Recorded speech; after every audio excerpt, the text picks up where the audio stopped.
Guillaume Chamoulot est kidnappé du groupe, on l'a vu, hein. La récolte des noix, c'est tout un art, tout un travail.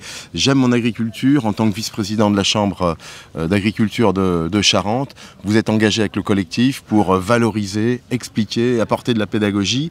Quels sont finalement les axes de déploiement et puis les objectifs finalement auprès du grand public?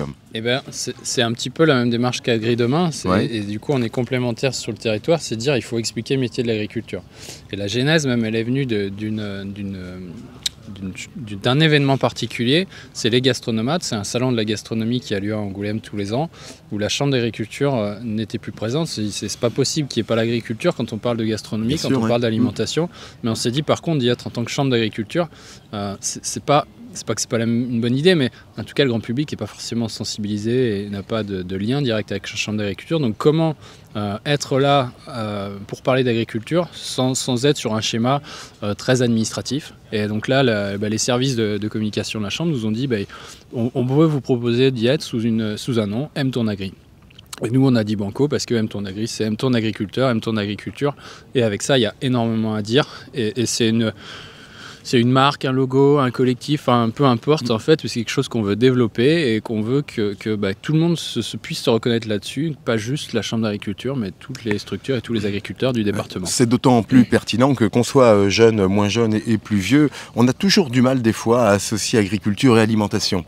On s'alimente sans pour autant penser qu'en amont, il y a un vrai travail, un travail de saison. On le voit bien, hein. Des fois il faut peu pour qu'un travail d'une année soit réduit, je dirais, à désespoir. Donc c'est important aujourd'hui que des exploitations s'ouvrent, qu'on apporte là aussi la parole de ces agricultrices, de ces agriculteurs. Moi je crois qu'effectivement c'est fondamental on peut dire recréer, créer, je ne sais pas, mais en tout cas qu'on explique, qu'on parle, qu'on fasse ce lien entre l'agriculture, elle tombe pas du ciel, elle tombe pas dans le rayon toute seule là, du supermarché, non, elle vient de quelque part. Il y a des gens de passion au départ, des entrepreneurs comme tu as dit, qui à un moment donné font des paris, qui peuvent être mis par terre, mais en tout cas des gens qui vraiment se battent tout au fil de l'année, qui font un gros travail pour qu'au bout des gens aient cette nourriture. En France on se pose plus la question de savoir est-ce que mon assiette sera pleine ou pas.